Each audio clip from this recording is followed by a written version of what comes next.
Qur'an-ı Kərimdə Allah Teala Peyğəmbər Əsəlamın adı ilə bağlı olan surədə 18-ci ayədə buyurur ki, məgər onlar kafirlər yalnız qiyamətin qəfildən gəlməsini və onların məhz bundan sonra iman gətirməsini gözləyirlərmi?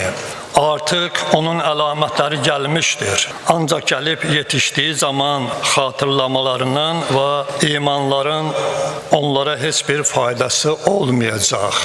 Yəni, Qur'an-ı Kərim bizlərə buyurur ki, bir gün gələcək ki, o gün etdiyiniz tövbələr də qəbul olmayacaq.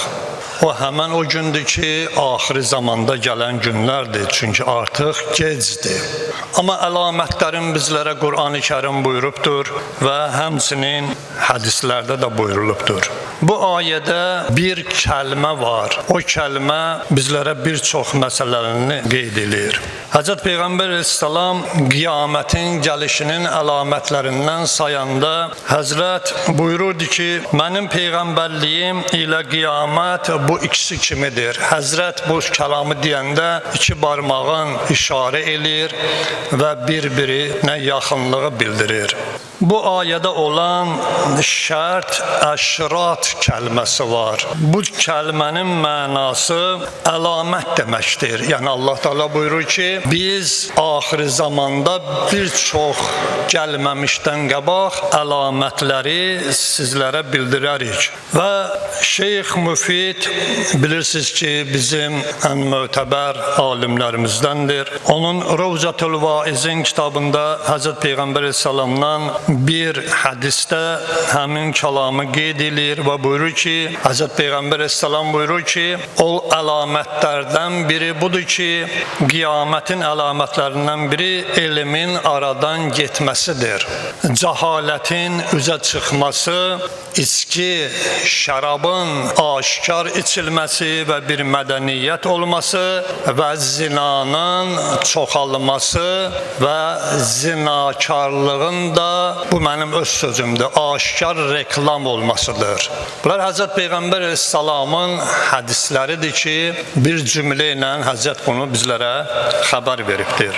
Əgər biz diqqət eləsək, Qur'an-ı Kərimin Nur surəsində olan kəlama, Allah Teala buyurur, Allah sizlərdən iman gətirib yaxşı işlər görənlərə vədə vermişdi ki, onlardan əvvəl olan şəxslər ki, yer üzünün canişinləri etmişdi, onları canişin etdiyi kimi, sizləri də yer üzərinin hakimi, canişini qərar verəcəkdir. Peyğəmbər Əsəlam buyurur, necə ki, keçmişdə sizləri yer üzərinə hakim qərar vermişdik, həmçinin sizləri də vədə verir ki, siz yer üzərində hakim olacaqsınız. Və başqa bir hədisdə Həzrət buyurur ki, yer üzərində ədalətsizlik artanda, yer üzərində zülm artanda, hətta bir gündə qalmış olsa, Allahın vədəsi öz təsdiqini tapacaqdır. Və mən hədisin ərəbcəsini oxumuram ki, vaxt getməsin. Və Həzrət buyurur ki, mənim itrətimdən, adı adımdan, künyəsi künyəmdən, ləqəbi ləqəbimdən olan bir şəxs, mənim evladım gələcək dünyada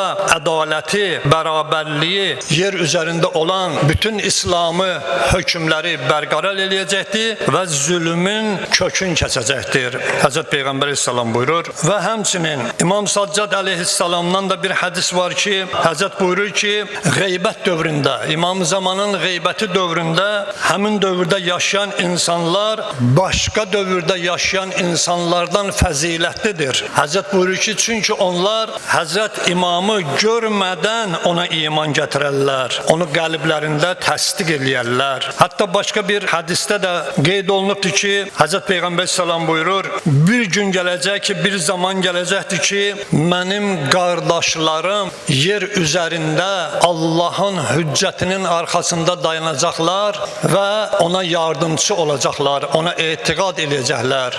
Ya Rasulallah, sahabələr soruşdu, biz məgər sənin qardaşın deyilikmi? Həzrət buyurdu, xeyr, siz mənim köməkçilərimsiniz. Mənim qardaşlarım o şəxslərdir ki, neçə illərdən sonra zamanənin imamına iman gətirərlər və onu təsdiq eləyərlər. O cümlədən ona yardımcı olarlar. Olardı mənim qardaşlarım.